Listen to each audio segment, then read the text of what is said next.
I just want to pull all my teeth. Always discouraging. I won't even do it, to be honest with you. I feel like you'd be doing more harm than good. But having something like a complete denture, meaning that you do not have any teeth, is a very difficult thing to get through. Some people, they find that they chew better without them. It's just because they have that much difficulty getting used to it. The teeth that you have are already going to be a heck of a lot better than taking them all out and then trying to use something that you may not even know if you can get used to. Yeah. You have to really know what you're getting yourself into if you're going to do that. Welcome to In Good Company, elder care in your backyard. Today, we're joined by Dr. Will Vincel, a general dentist in Springfield, Missouri, and an adjunct assistant professor at Kansas City University College of Dental Medicine. Will focuses much of his practice on older adults and is passionate about thoughtful care and clear communication with patients and families. We're excited to have him in good company. Dr. Vincel, welcome to our show. Thank you, guys. Welcome. Thank you. I've been looking forward to this.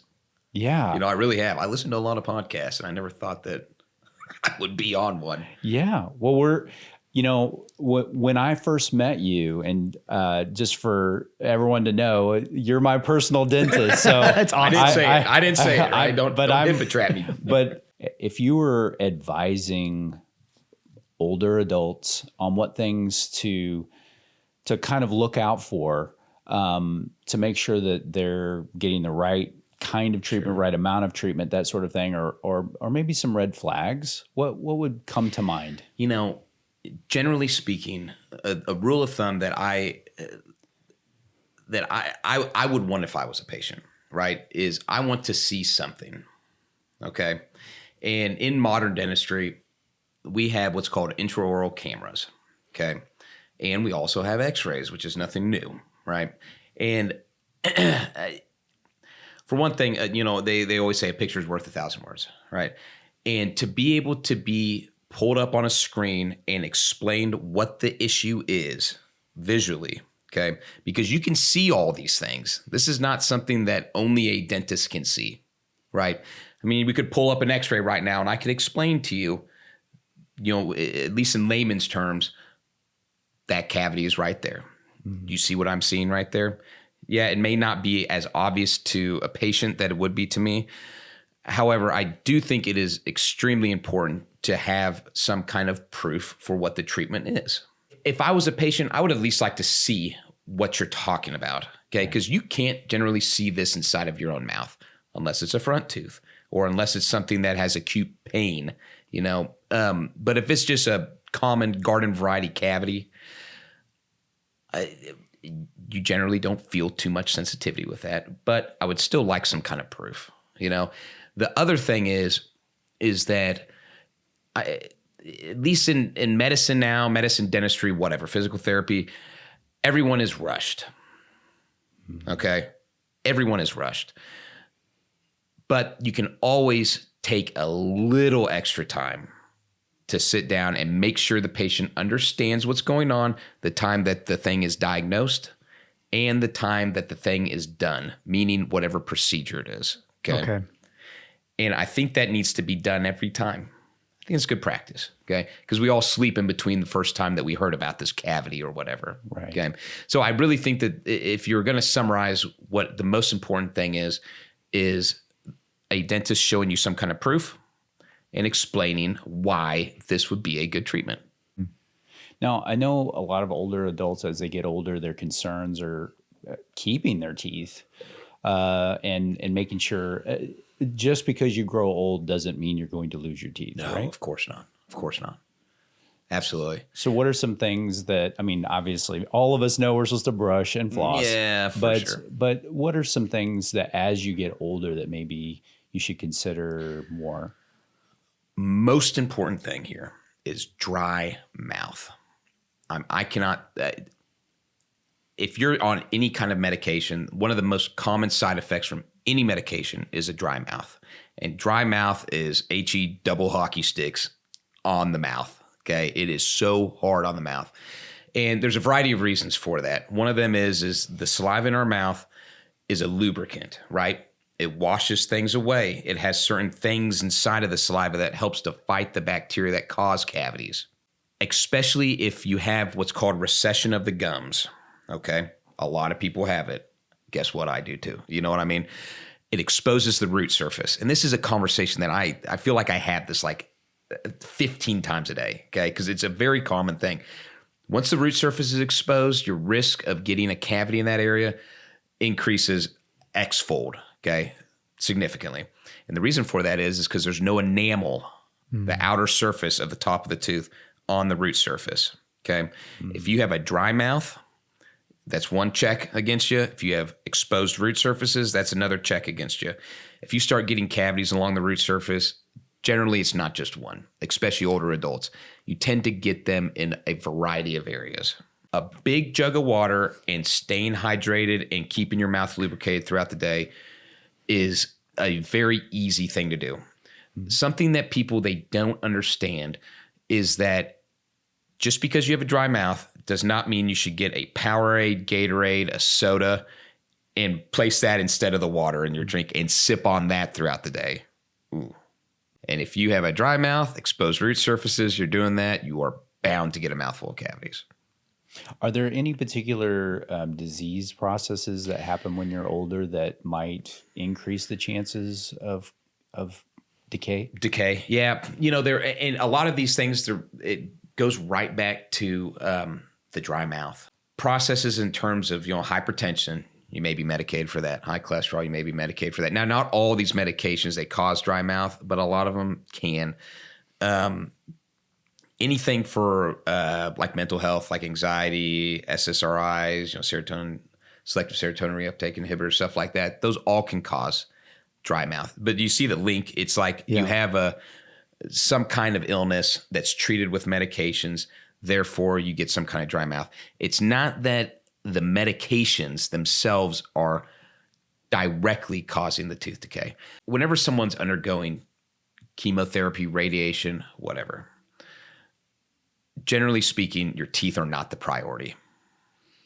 Okay. You've got bigger fish to fry. You got to stay alive. Mm-hmm. You know what I mean? Unfortunately. Yeah. And it's just one of those things that, if someone is undergoing some kind of cancer therapy, of course, brushing your teeth, flossing your teeth is not your major priority here. However, it is something to not forget about. Mm-hmm. Okay. Because we see it all the time. People, they come in, haven't seen them in 2 years. They had some kind of cancer therapy and they've got other stuff going on. Right. But now all of a sudden we've got problems with their teeth. Right. Okay. But why? That's the key thing and that's another thing, going back to the question that you asked me, John, about how the older population can vet out dentists, is the why. Why is this cavity? Why is this tooth cracked? That's always a good thing to look out for too. But the reason as to why with the cancer therapy is one, you got other things going on. Two, if you've had some kind of head and neck radiation, okay? Radiation therapy is really good now, okay? In terms of they can collimate or make the beam of the radiation very specific to the area. But if you're getting that in the head and neck, it's sure to hit some salivary glands. Okay. And that's irreversible damage to those generally, okay? And that can just absolutely devastate a mouth in terms of not having the saliva that they need. Wow. Okay. Yeah. That's interesting. So it was funny, I was talking about coming to do this podcast, sure. My wife and I got talking and she's like, it's funny, I never had one cavity my entire life, basically. And then when she got pregnant with our twins, she had, I don't know if she attributed it to the right thing, but she said that, she had a lot of morning sickness. And so when she went back to the dentist, 4 or 5 months in, she's like, I had more cavities than I'd ever had my entire life. It's classic, John. It's totally classic. Okay. And you hit the nail on the head with the morning sickness. Okay. That's one of the things. You hear this wives' tale.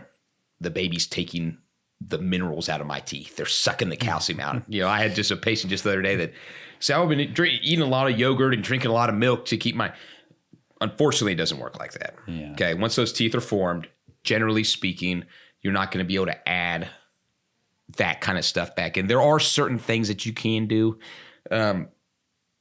But generally speaking, chugging a bunch of milk is probably not going to do it. Okay. It's the morning sickness. That's a huge component. It's acid. Yeah. I know in older adults, though, GERD seems to be a big problem. And so I'm just wondering how much of a factor, or I mean, obviously treating the GERD itself is really important, but if there were other things that you suggest to somebody who's suffering from that. Generally speaking, if you're starting to see erosion of the teeth from something like GERD, that means you probably have a pretty good case of GERD. Okay. It's not like getting a little acid reflux, from, eating a couple cheeseburgers at Brahms. You know what I mean? It's usually pretty significant if you do that. Now, the thing about the erosion that people can get, and what erosion means by this is that the acid wears off the enamel layer on the tooth. Okay. That's the hardest part. That's outside of the jawbreaker. You know what I mean? It exposes the inner tooth structure, which is called dentin, which is the same material that's on the root surface of the teeth. Okay. You following the connection here? It's more susceptible to getting cavities. Fact or fiction, pro-enamel toothpaste. That's what I'd like to know. They always promote pro-enamel toothpaste. Does that do good for the teeth? Does that actually help bring that enamel back, or is that more of a fiction? Yeah, I mean, there's one thing out there right now. It's called Curodont, and this is one thing that you can give a little shout out. Her name's Dr. Erin Kennedy. She's my boss at the dental school, and she's real into this stuff. And it's what's called a peptide, okay? And it can actually regenerate some enamel, okay? From what I understand, I'm not super well versed in it. However, something like pro-enamel toothpaste. Listen, the way that I look at these things is keeping it as simple as possible is really the best way, especially for older adults. You know what I mean? If you have an electric toothbrush, I tell people Oral-B, Sonicare, pick one. A minute upstairs, a minute downstairs. You see what I'm saying? Hit all the surfaces. Use a toothpaste that is certified by the American Dental Association. Most of them are, okay? As well as doing something to clean in between the teeth, because the toothbrush bristles will not get in between the teeth. You follow me? That's one of the things about flossing. I'll give you guys my spiel real quick. I feel we'd love to hear it. It's just interesting. It's interesting to know these things. Because why do we floss? And most people, they don't floss right. And it's not like I'm some kind of flossing guru here. But, a lot of people, they go in, snap, out, snap. You're done. That's not doing a whole lot. You following me? And that's what I used to do, and I'm not the best flosser. Everyone needs to floss a little bit more. But the idea is that floss goes in between the teeth. You hug the floss to the side of the tooth, up and down. It's scraping the plaque that the toothbrush can't get to. You're still not done. You got to get the other side. Okay. Up and down, and then out once a day. Okay. Most people, they go boom, boom, and they just keep moving. It's not doing much. What do you think of flossers? Yeah. Oh, the violent thing. Picks. Well, I hope the hygienists, they're not listening to this, because a lot of hygienists, I love them. That's what I use. It's just easier. It's all about what are you going to actually do. Yeah. What about like a water pick? Great. Okay. I tell people either you're going to water pick or you floss. Okay. There are certain patients that, they can maybe benefit a little bit more from a water pick, but some people, they don't like those things. They're good. There's a lot of science that backs those things up. I tell people it's like the power washer for your mouth, but I'll give you a little spiel real quick on the water pick if you want to hear it. If this is the tooth, there's gums that wrap up around the tooth. There's a space in between the gums and the tooth. We're trying to shoot that water down in between there. Okay. You kind of scallop around the teeth, trying to shoot that down there, because that's another place where we can get stuff that gets built up that the toothbrush can't get to. Okay. As you're doing that, you shoot the thing in between the teeth. It's like this pulsating deal that can break up that plaque. You following me? One of the funny things that I tell people is that there is a learning curve. The most important thing is you need to keep your head down whenever you're doing this. Otherwise, you're going to be washing the whole bathroom. You know what I'm saying? Because I don't know if you guys have ever used one. My wife does. Does she use one? She has to bend down. Yep. That's why I had to ask. I was curious. Ask her to try doing it, just standing it up and see what happens. We'll see what happens. And then you can clean up the bathroom, Spencer, if you want. But yeah. But either one of those is great, but picking one that you're going to do is the most important.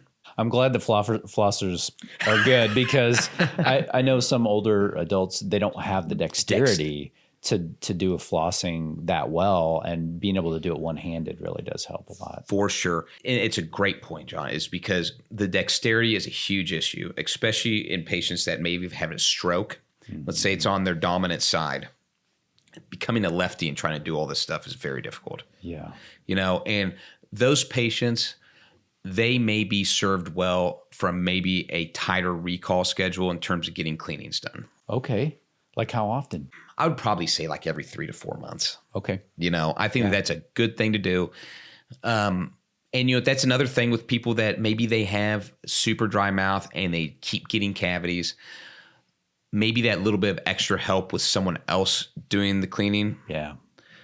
It can really serve someone well. Because, the thing is especially older adults, the last thing you want to do is to have to undergo a ton of dental treatment. Mm-hmm. Yeah. You know what I mean? Yeah. Especially if you're losing a bunch of teeth, because you don't want to spend the twilight of your life not being able to eat the way that you want to. Right. And I'll tell you this, denture problems are a lot worse than teeth problems. Okay. Let's talk about it. Yeah, Yeah, you want absolutely. to talk about that? We get people that come in all the time that they say, I just, I'm sick and tired of doing fillings or whatever. I just want to pull all my teeth. Okay. And I always discourage, and I won't even do it, to be honest with you. If they don't need it, it's not in their best favor. Okay. I feel like you'd be doing more harm than good.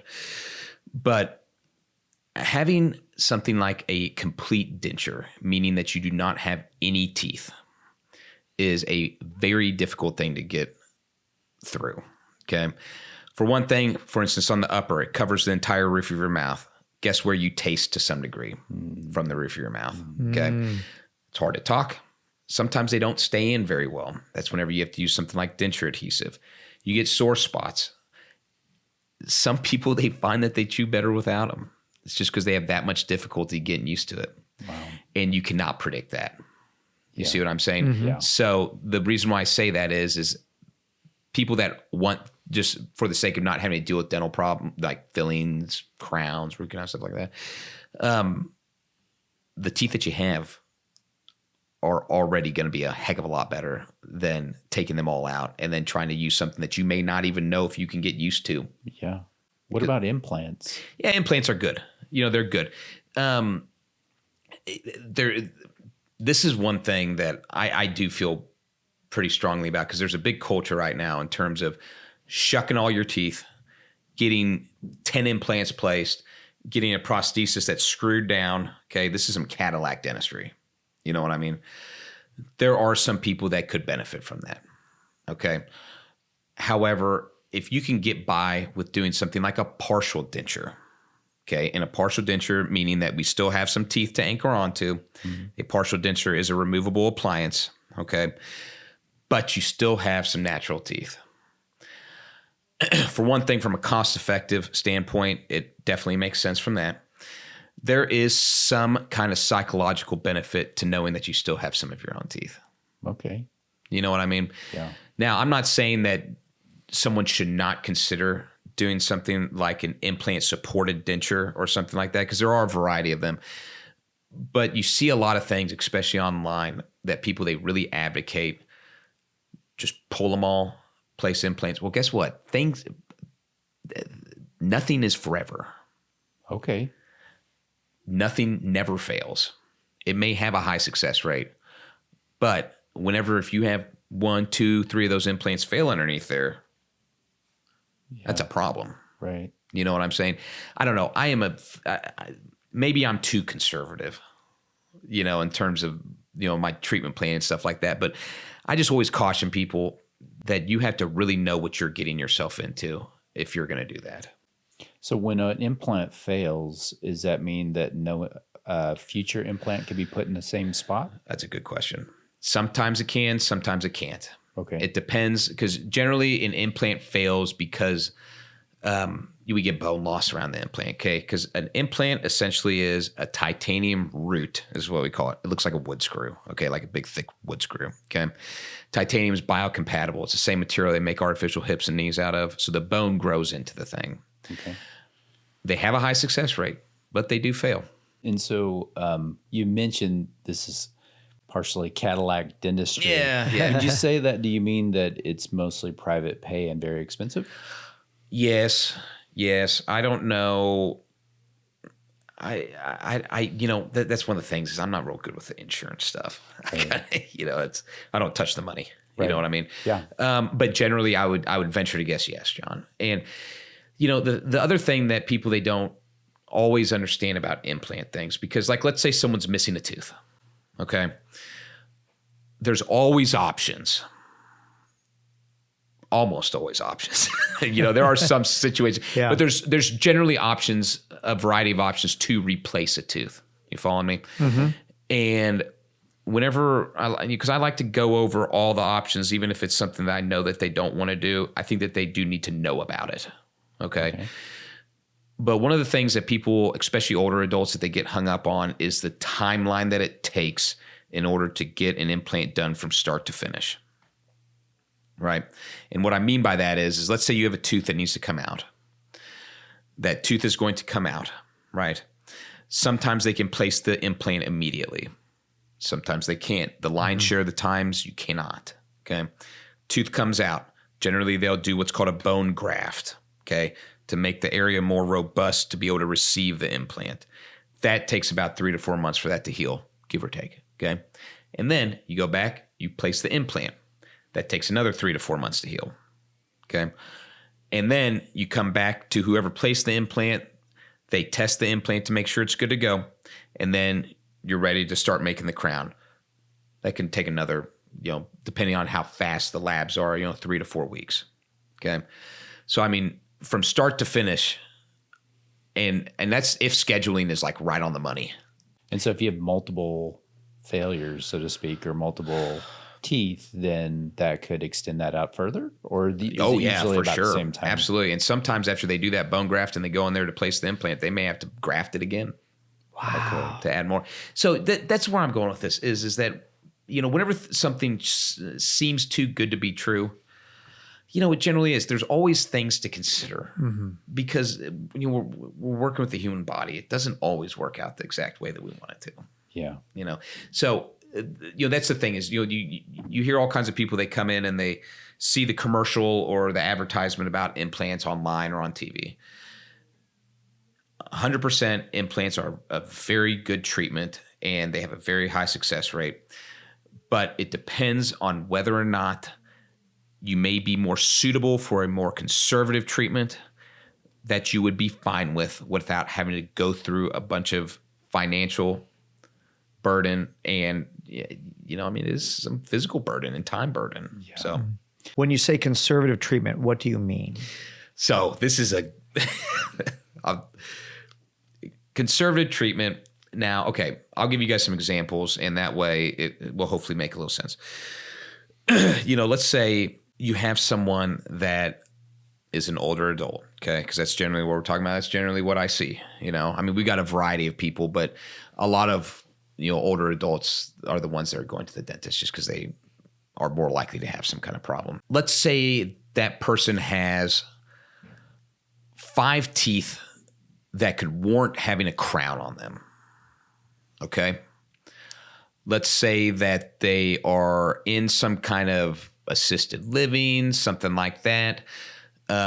Maybe they are on some kind of, they're drawing Social Security, that kind of thing, a little bit of a tighter income kind of deal.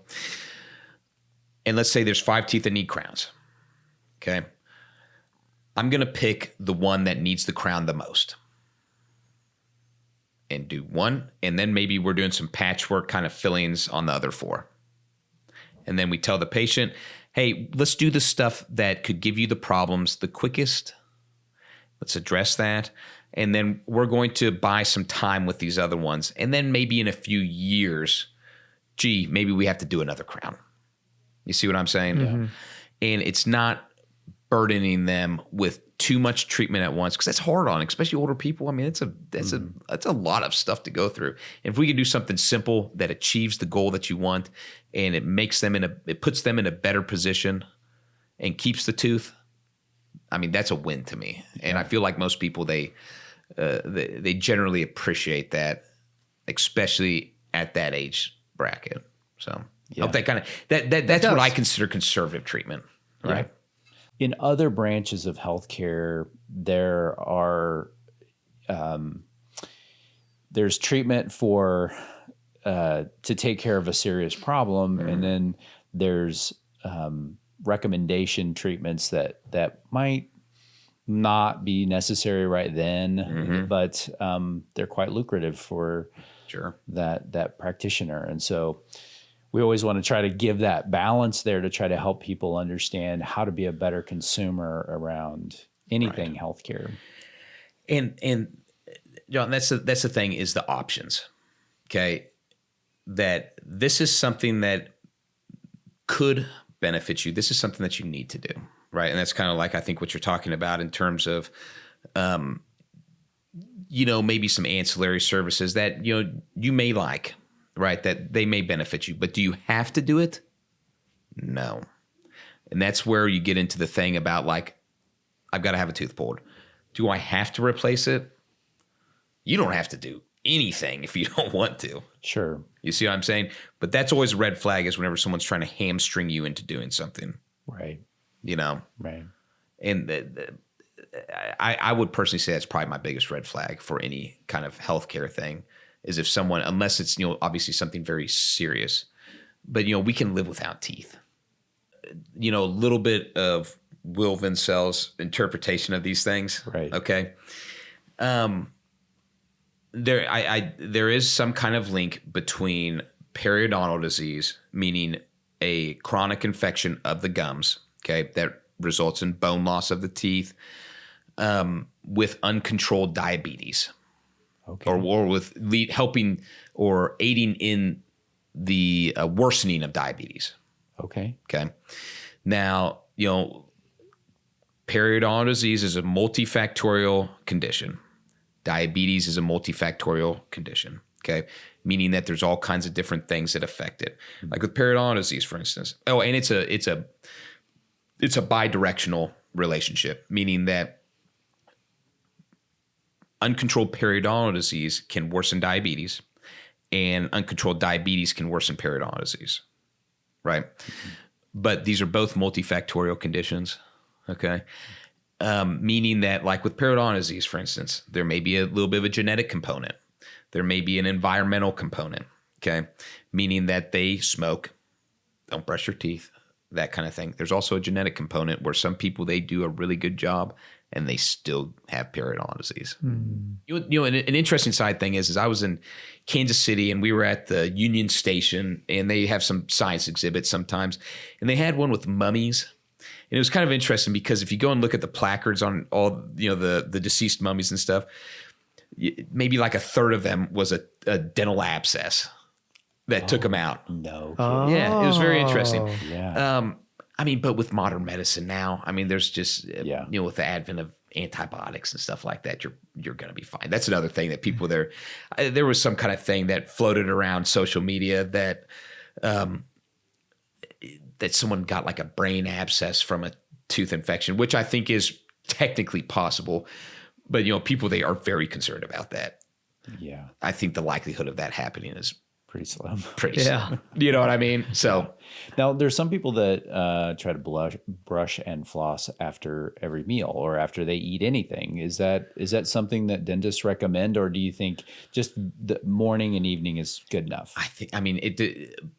Generally speaking, morning and evening is fine. Okay.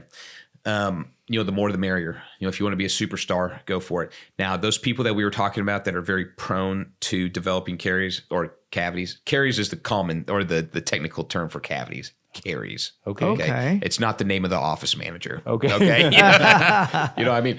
But those people that are very prone to developing cavities, maybe do it after every meal. Okay. You know what I mean? Okay. I think that's a wise idea. Can you brush too aggressively for your gums? It's a good question. You know, the way that we look at this, okay, for the most part, modern toothbrushes, they don't really make these hard bristle toothbrushes like they used to. Okay. They're generally manufactured now where they're not going to like tear away the enamel on the teeth. Okay.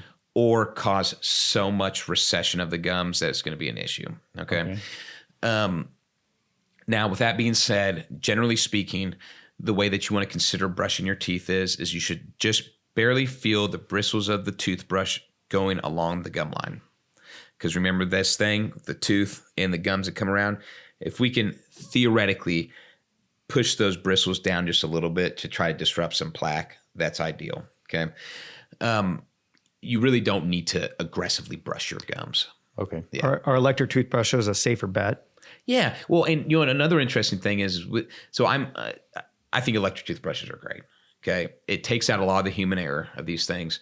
But most of these new or modern electric toothbrushes, they have a pressure indicator on them. Have you guys seen those? I haven't seen that yet. Have you seen those, Spencer? Yeah. So like Philips Sonicare. Yeah, Philips Sonicare. They got, I think Oral-B may have one. But like if you push too hard, there's a light that a little ring around it, it'll turn red. You know, oh, that's a danger zone. You know, don't do that. But you know, just in terms of the toothbrush thing, the most important thing is the time, and that you got to think of it like you're mechanically trying to brush the plaque sweaters off of your teeth.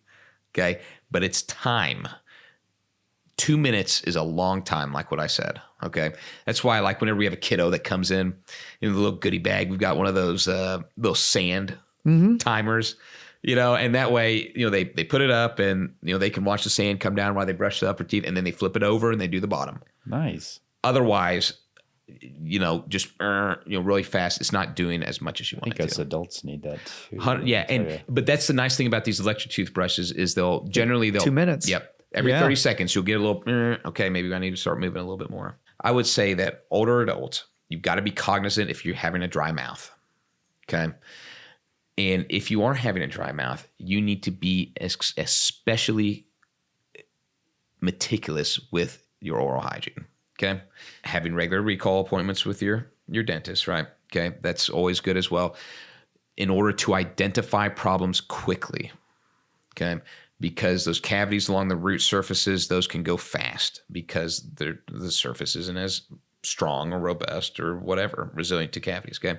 Dry mouth, though, that's where I'm going with this, is the dry mouth thing. That is a huge deal. Okay. And I know we already talked about some of the precautions that go across that, but big life altering things, cancer, dementia, you know, if you want to go down a real rabbit hole, dementia and Alzheimer's, that's where we see a ton of problems. Okay. Okay. Like I said, big life-altering things, having to go chemotherapy. Your spouse passes.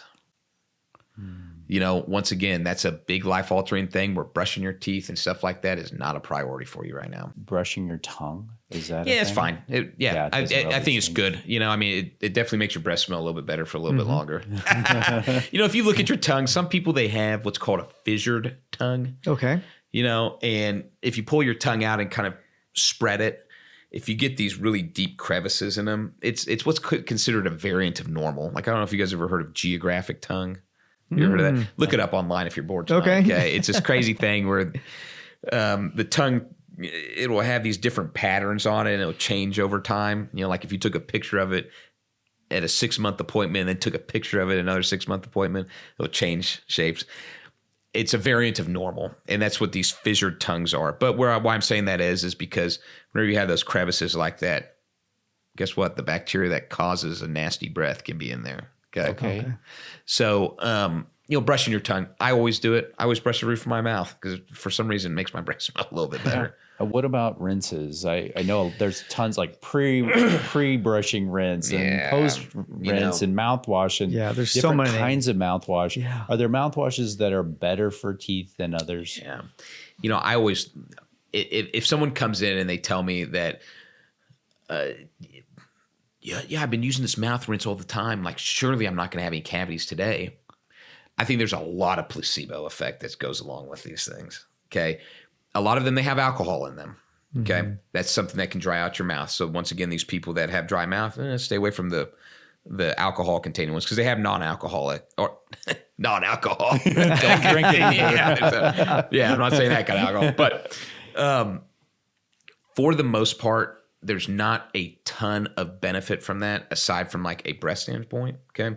Now we're talking big things. Yes, these are like adjunctive things that may help some. It should not be the only thing that you're using for oral health care, right? So that's not like a replacement for brushing your teeth. It's not a replacement for flossing. There are certain mouthwashes that do contain fluoride, okay? Which bathing the teeth in fluoride, see, this is one of the things, once again, we don't have to get into the whole fluoride thing or whatever, but what fluoride does is the fluoride molecule incorporates into the enamel, okay? Fluoride, once it's incorporated into the enamel, because the enamel is made up of all kinds of minerals, calcium, phosphate, blah, blah, blah, okay? Fluoride is harder to disassociate from the enamel. And what that means is that acidic environments, the bacteria, the little bugs that secrete the acid that cause cavities, it causes the minerals inside the teeth to disassociate or come out. It's harder to get the fluoride once it incorporates into the tooth structure out. Okay. Make sense? Yeah. So there's certain mouth rinses like I think ACT makes a fluoride mouth rinse. Those could be beneficial, especially for someone that has at a high risk for getting cavities. How has teaching at dental school shaped the way you practice dentistry? Man, Spencer, that is my favorite. I love that so much. I drove there today just to pick up this on-call phone. I'm on call for the dental school all Christmas break, which is kind of fun. I don't know. I'm just so into this dental school thing. I think it's really been whenever you get to the end of the day on, like, for us Thursday, because we generally work Monday through Thursday, you're kind of burnt, to some degree. I mean, you're talking to people all day long, right? But whenever you go to this dental school and there's these, I'm not very old, but these youngsters, I guess you could call them, some of them, they may be older than me, but it's such a rejuvenating thing. It's honestly been one of the things I look forward to the most every week. Yeah. It's just a ball. And, I've kind of gotten to my boss. I know I mentioned her earlier. Her name's Dr. Erin Kennedy. She's kind of loosened the reins on me where she allows me to do all these kinds of special projects and stuff like that. And so I've gone to teach quite a few classes or had my own classes. Like I got to teach local anesthesia to the students last summer, which was super fun. That's whenever they go and give each other shots and they call it the stab lab. And, it's cool. I don't know. It's fun. That's really neat. It's just so much fun. But I've got this other project I'm working on right now that's kind of been in the workings for some time where, and I hope I'm not digressing too much. Oh, no, keep going. You're great. Keep going. In continuing education in dentistry, there's all kinds of things. And a lot of the things are widely not pertinent to the everyday dentist. Okay? Like, the molecules that are inside the filling material and all the different nuts. And, for the most part, a lot of that stuff's already been hashed out. Okay? But what I've been trying to work on over the past 3 years is building. Are you guys familiar with Up to Date? I don't know if Up to Date is what physicians use. Okay, Up to Date is like a comprehensive, I guess you could call it like a network or a database for like, okay, I want to know what the treatment modalities are for GERD. Okay, that's what a physician, they may go in there and look all that stuff up.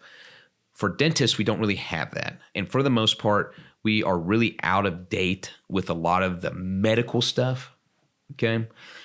And so what this is it's a document. I think I'm up to like, I don't know, it's like 80 pages, and that's with like title pages, so it's probably not that long. But the things that we actually need to know that could impact the treatment of a patient from their medical history, their health, right? Their general health.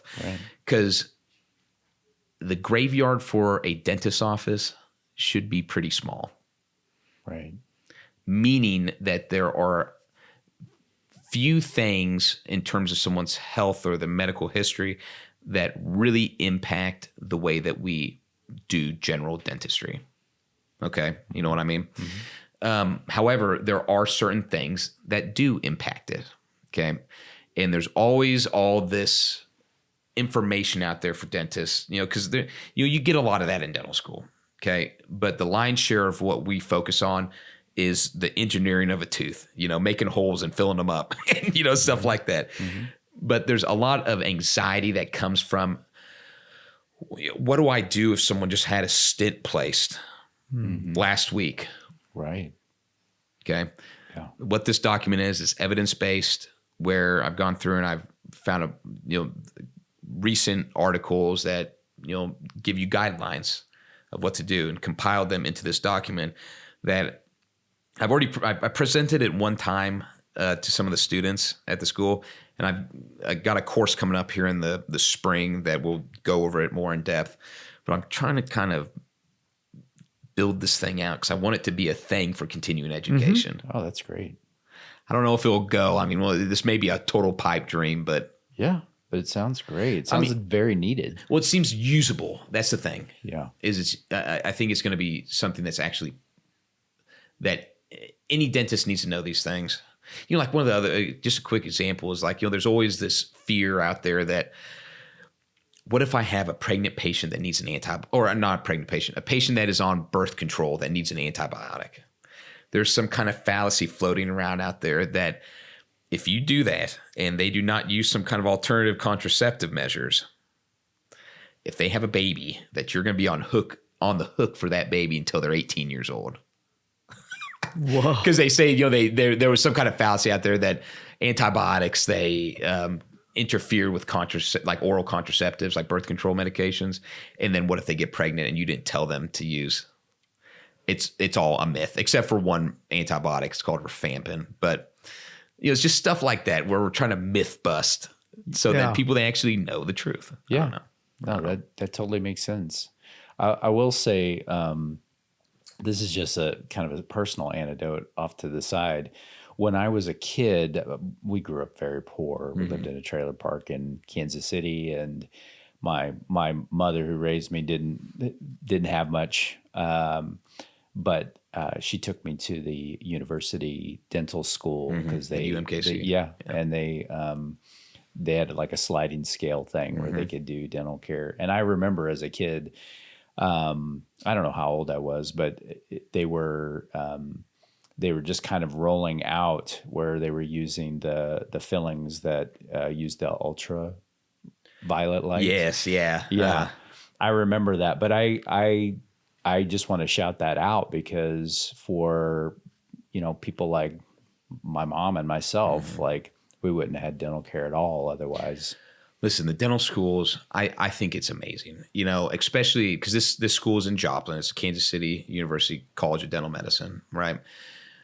That's an area that needs it, for the most part, that's there's a big dead zone of places where people, they need care. You know what I mean? And I'll tell you what, anyone out there that's, needs some kind of treatment that doesn't maybe, because it's definitely a discounted kind of thing, and I think they actually accept Medicaid as well out there, but it's fun to be with the students. You're going to get good care, and it generally speaking is a great thing for the population, to have something like that. Yeah. Okay. So we have, again, a number of older folks that are listening to this. What would you give your own family advice if they weren't in this area and they couldn't come see you? What are you telling them? Yeah. Choosing the right person, and it's not just me. There's tons of awesome dentists, especially in Springfield and the surrounding area. Okay. But finding someone that you trust that is, it does not have to be flashy. Okay. It does not have to be flashy. There doesn't have to be a big screen TV raffle thing in the waiting room. There doesn't have to be the massaging chairs. Okay. As long as you are in a dental office that you trust the practitioner, and very important, you trust the people that he or she is working with. Yeah. Okay. Assistants, hygienists, front office, they are the most important thing to a dental office, without a doubt. Nothing can happen without them. Right. You know what I mean? But most of the time, people, they can tell. If you feel good there, and you feel like you're getting reasonable care, right? And they're kind, they're not rushing you through, they're explaining things. I think that is what you need. I've noticed a big trend in aesthetic dentistry more and more. And for me and my family, we're just like, I'd like to keep our teeth, and we want to keep away from cavities and get good care. Not that I'm against teeth whitening or all the other things that come with it. I think our girls have, they're getting their teeth straightened and all of that sort of thing. But it does seem like more and more I'm seeing a trend in that direction, because maybe there's a financial incentive there. I can only speak for myself with it, but I can't tell you how many people I've told to not. They say, "Oh, I just want to put crowns on all my front teeth." If there's not a reason, a functional reason, and you know what, yes, that would be a great paycheck. Okay. But once you do something like that, it's done. Right? Once you reduce the tooth for a crown, veneer, something like that, it's done. Mm-hmm. You know what I mean? That's why I tell people that, the only times that I really ever do some kind of a quote unquote aesthetic, I don't even like to call it aesthetic. Okay. Mm-hmm. I like the functional thing. Is this going to help you keep those teeth longer? Is it going to do something? Do these teeth have big fillings in them that are breaking down? They're starting to get cavities around them. You got a bunch of wear on your teeth. We need to do something like that. Is it going to look nice whenever you're done? Cool. But we achieved something that was needed. Right. You see what I'm saying? Yeah. That's the way that I practice. Right. There's a lot of people that have beautiful teeth, but they convince themselves through seeing people on TV, on the internet, that, oh, gee, they're not as beautiful as their teeth, but they still are beautiful teeth. Yeah. Yeah. Are there any downsides besides the permanency of making some of these more aesthetic moves? Is there any downside to that? Let's say we're going to do crowns on all these young person's front teeth. Okay, the nerve inside of the tooth at that age is large. Okay, like if you were to look at a radiograph or an X-ray of these things, they're huge. As time goes on, those nerves, they will shrink. They kind of calcify. Some people that are old, for instance, you could hardly even see the nerve on the X-ray. Now, what that nerve is that's what you feel whenever you eat ice cream. Okay, that's what's feeling that. Okay, there's a nerve inside of those things. In younger people that have that large nerve, there's less space in between the outside of the tooth and that nerve. That trauma, we're literally grinding these teeth back. You know what I mean? It can cause enough damage to those things that it may not happen immediately, but those nerves can start dying over time. And then you may need to get root canals or something like that. Doesn't happen every time. It's not meant to say that every crown needs a root canal or every veneer needs a root canal, but it definitely increases your risk, potentially unnecessarily, if you're just doing it for aesthetics. What about, the big teeth whitening type? I've seen degrees of that, like from just teeth whitening toothpaste all the way to full-blown trays that that dentists are having people use. Any risk with any of that? Yeah, because there's different levels of this thing, right? You've got the whitening toothpaste, probably not going to do a whole lot. Mm-hmm. There's just not enough contact time with the toothpaste with your teeth to really get enough whitening to really notice out of that. It's more, I don't want to call it may be a little bit of a gimmick. There may be some studies that show, but then you've got like the whitening strips. All this stuff is non-prescription. Okay. Mm-hmm. And then you can get up to at-home bleaching, or whitening, which is something that you have to be provided by a practitioner. Okay. It's quote unquote prescription. Okay. Prescription strength, I guess you could say. And then you have some in-office whitening, which is a little bit more intensive. okay, where the stuff is sitting on there longer. So what are the risks associated with that? There's not a ton of risk associated with it. I know that pregnant women, they should not be doing that. Okay, I can't remember exactly what it was. I don't know if it's just not been tested, but they generally recommend that pregnant women do not have whitening. But if you have sensitive teeth, okay, whitening your teeth can make them very sensitive. Mm-hmm. Okay, I don't know if you guys have ever tried that. I have, yes. Do you have sensitive teeth? Yeah, I use Sensodyne, but I have tried whitening them back probably in college era, and it burned. All of a sudden, like 10 minutes in, and it's like the Crest white strips. Not to call them out or anything, but that's just what I use. And then like 10 minutes later, it's like, what is this burning? And I had to get them out right away. Now, that could be one of two things. It's either the burning of the gingiva or the gums. Okay. Or it can just be like this acute sensitivity from the bleaching material on your teeth. Okay. But if someone says, oh, I want to whiten my teeth, but my teeth are super sensitive, I probably am going to recommend them trying something more conservative, like, like Crest white strips, or there's all kinds of other different white. It's a little bit of a less percentage of the whitening material. Okay. Likelihood of having sensitivity a little bit lower. Generally, those people, they would be served nicely from having like a sensitive toothpaste. Okay. Right. How does that work? In conjunction, the sensitive toothpaste. Mm-hmm. I'll explain to you, John, the way I explain to patients. Okay. Just because I don't know if I could explain it like in the chemistry terms of stuff. The root surfaces. Okay. If they're exposed, for instance, there's little bitty holes inside of those things, pores. Okay. With little bitty nerve endings inside of those. Okay. That's why generally people, they get sensitive teeth is because of the recession. Okay. Mm-hmm. And the whitening stuff makes it more sensitive. Stuff like Sensodyne, it clogs up those pores and makes it a little bit more insulated from the temperatures, that kind of stuff. Okay. That's the layman term kind of explanation. You know what I mean? I don't know if I could explain it to you like in a chemistry way, but that's the way I explain it to patients. Yeah. That's good. So I'm just kind of curious if you've seen any changes in the industry related to big companies starting to take over small dental groups. We're a small, not fancy private practice kind of deal, because there's really not, we're not fancy, you know what I mean? It's just, I kind of like that, to be honest with you, because, fancy stuff always kind of bothers me to begin with, you know what I mean? But, yes, John, I mean, we see that, you mean like second opinions and stuff like that. Yes. And, one of the things is yes. That is a thing. I don't want to be, disparaging against anyone or anything like that, of course, but you just got to be careful. You got to, once again, I think it goes back to like those principles that if someone can pull it up on a screen and show you and it makes sense, and they've taken the time to do it, that's genuine, then I would feel good about having something done. Yeah. You know what I mean? Yeah. I hope that answers your question. I just always feel bad about it. No. I mean, I don't say anything bad about the dentists themselves. It's really just the people who are really in charge. Profit driving kind of stuff.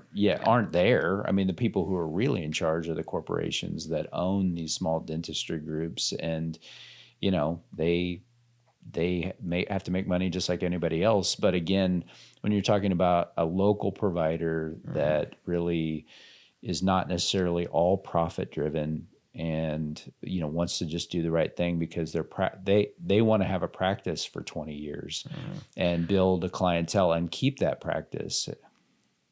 You hit the nail on the head. You know what people, they've got twisted with this whole thing is that it's not about treatment all at once. If you're going to look at anything from a profitability standpoint, okay, if you want to look at anything in dentistry from a profitability standpoint, it's people that you do them right, they will come back, and they may have other problems in the future that a dental office can profit off of. Not you know what I mean. I hate money stuff. But you see what I'm saying? It's like a business, right. It is. But that way of looking at it, where it's like I'm getting someone as a patient that hopefully, they trust me and they're going to stay with me for the rest of my career. And, as they have problems that come up, that's revenue for the business. Okay. But I feel a lot better about doing that than front loading someone with a huge treatment plan. And, maybe they do it, maybe they don't, but I don't feel good about it. Mm-hmm. You see what I'm saying? Yeah. And in the end game, you're probably doing better by having a patient that sticks with you for life. And it's more fun. You get to know people, and it's, look we're, that's how we met, Yeah.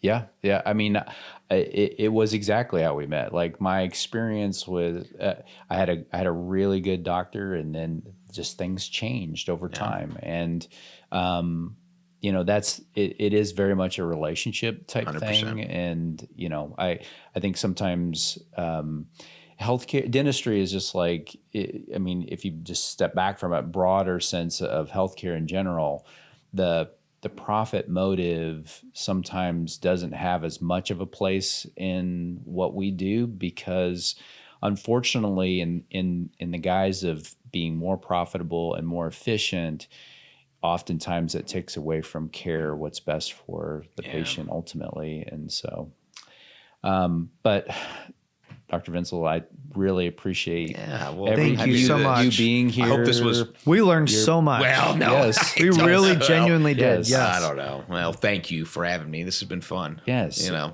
was a little nervous. I've never done anything like this. I've gotten better about talking in front of people, though, doing the school thing. Yeah. This is fun. That's good. Mark off the bucket list. There you go. Definitely. Next time it'll be true crime, though, right? That's right. right. True We'll get back to crime. We'll have some crime and dentistry. It'll be a There we special go. edition. I love it. I'll work on how you it. identify. I'll work on it. Yeah. Yeah. Cool. Awesome. Thank you. you guys Well, so thank much. you for being here. Yeah, of course. Well, thank you guys. If you enjoyed today's conversation, make sure to like and subscribe so you never miss an episode. And we'd love to stay connected. Follow us on YouTube, Facebook, and on Instagram at In Good Company Elder Care Podcast. You can also find us on X, formerly known as Twitter, at IGC Pod, and on TikTok at IGC Elder Care Podcast. Thanks for tuning in to In Good Company Elder Care in Your Backyard. I'm John Ray, and I've been joined by my amazing co-host, Spencer Ernst. Special thanks to our executive producer, Alex Wallace, for helping bring this show to life. Until next time, take care, and remember, you are always in good company.